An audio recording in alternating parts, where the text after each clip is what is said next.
प्रभु की भक्ति चल रही है, इस बात का निर्णय करना पड़ेगा। अब जैसी भक्ति प्रभु की करते हो, निर्लोभ सागर महाराज जी तो यहाँ तक कहते हैं पूजन भली छूट जाए, लेकिन शास्त्र की भक्ति चल रही हो, स्वाध्याय चल रहा हो, तो पूजन छोड़ के स्वाध्याय करना।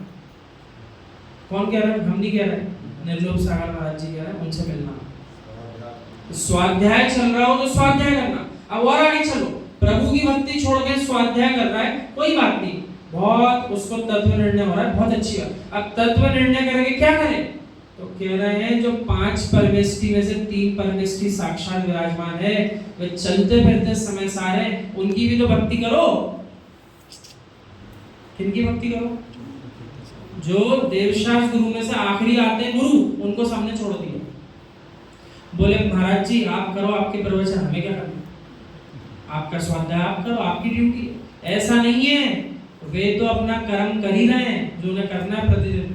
अपन उसमें सम्मिलित होकर अपने तीव्र कर्मों का नाश कर सकते हैं उनके सानिध्य में। उतने कर्मों का नाश आपकी प्रतिदिन वाली पूजा में भी नहीं हो पाएगा, तो रटा गई आप।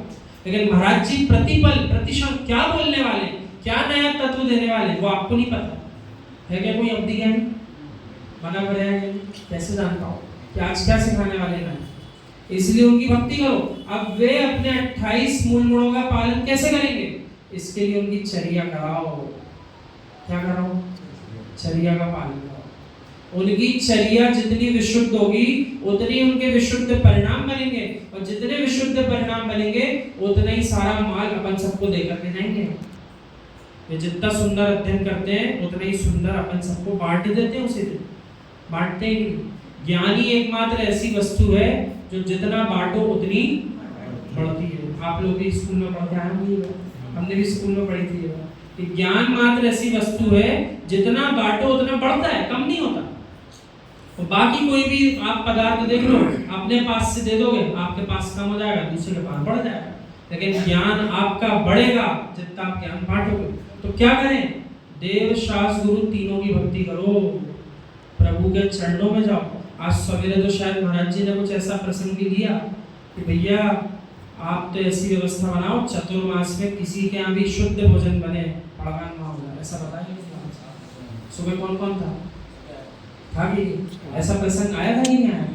जिसमें महाराज जी ने यूं समझाया, भैया ये चौके लगाने की बातें मत करो हमारे सामने, कितने हैं, कौन लगा रहा, क्या कर रहा।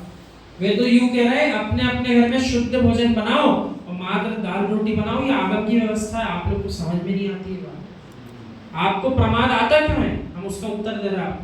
आपको प्रमाद इसलिए आता है क्योंकि आपको चर्या कराने से ज्यादा विकल्प दूसरे लोग क्या कहेंगे ये आता है। आपके साथ परेशानी है माता बहनों के साथ। हम जैसा जीव होता और हमारे इतना पुण्य ना होता कि हमको कहीं जाना नहीं पड़ता ड्यूटी पे, तो हम आपको बताते चौका क्या होता। अपने लिए जो बनाओ, महाराज जी ने सुबह क्या उदाहरण दिया पता? 2 रोटी ज्यादा बना लेना बस, ऐसा बोलेगी नहीं कोई। बोले थे सुबह, तब कि हम आए नहीं थे, लेकिन हम पता तो कर लेते हैं महाराज जी का क्या उद्देश्य आज, सारभूत बता दो। वे कह रहे हैं अलग से व्यवस्था किसी को नहीं करना, आप खुद भी शुद्ध बनाओ, चंदोवा लगाओ और 2 रोटी ज्यादा बना लो, वही 2 रोटी साधु के हाथ पे ग्रास करना। अब भले ही 2 की जगह आप 4, 5, 6 बना लो, वो बात नहीं है। आपको प्रमाद इसलिए आता है, आप उन 2 वस्तुओं को बनाने की जगह 20 वस्तुएं बनाने का विकल्प पहले ही ज्ञान में ले आते हैं। जबकि आगम कह रहा है चौका अलग से लगाया ही नहीं जाता।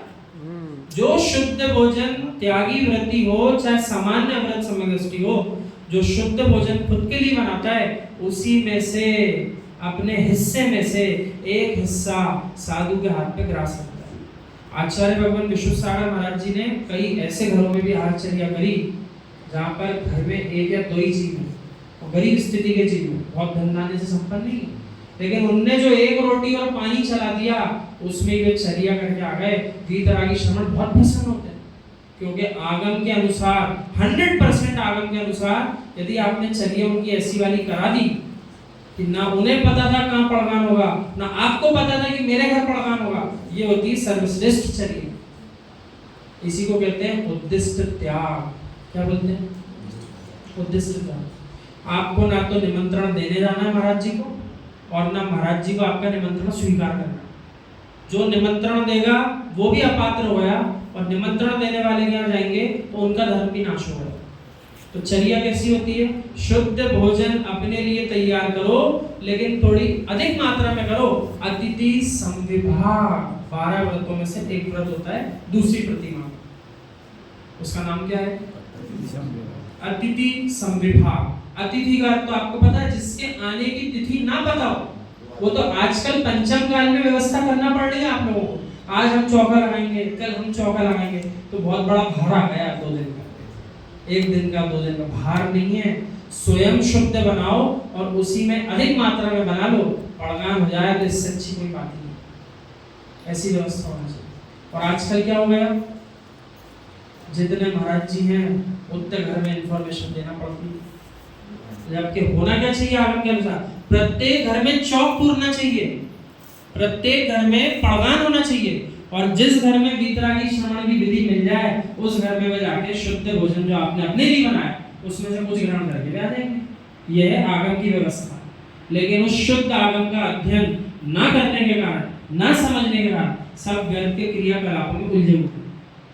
कैसे उलझ गए? जिस दिन चौका लगाएंगे खूब सारा उनको संकल्प विकल्प रहता है कि नहीं रहता? ये व्यवस्था करना है, वो व्यवस्था करना है। तो वो तो कह रहा है महाराज जी सुबह चंदोबा परमानेंट लगा लो, आपके भी काम आएगा, हमारे भी काम आएगा।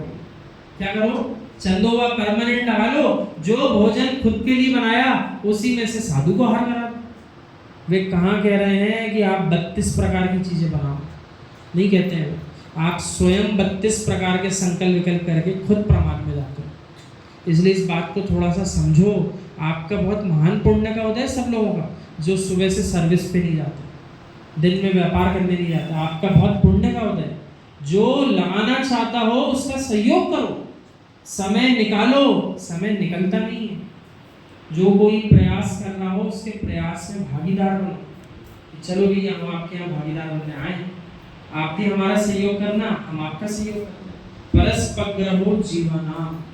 प्रत्येक जीव इस विकल्प के साथ क्रिया कराएगा तो उसको अलग से कोई व्यवस्था नहीं करना पड़ेगा।